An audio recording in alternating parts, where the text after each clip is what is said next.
እውነት ለመናገር ከልቤ ነው። በዚህ ደረጃ ስፋት ያለው በዚህ ደረጃ ትልቅ ሀብት አለ ብዬ ወስጄ አላውቅም። አንዱ ያየሁት ይሄን ነው። ይሄ ማለት በኢትዮጵያ ደረጃ ትልቅ ሀብት እንዳለ፣ ይህ ሀብት ሁሉ ትልቁ ሀብት አፈርና ውሃ ነው። በኢትዮጵያ ውስጥ ትልቅ ሀብት እንዳለ የሚያሳይ ነው፣ ማሳያ ነው ይሄ።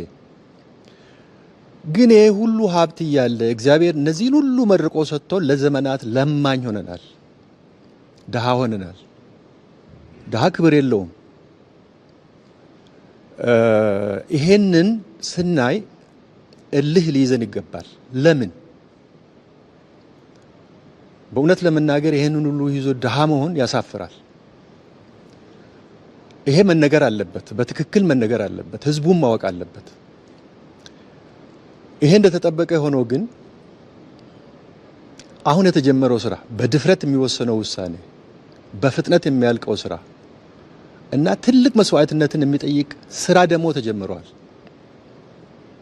ክቡር ጠቅላይ ሚኒስትር ሁሌኛ በሰራነው ስራ አንኮራም፣ የተለየ ክብር እንዲሰማንም አይፈለግም። ግን የተሰራ ስራ መነገር አለበት፣ ሁላችንም ልንረካበት ይገባል ይሄን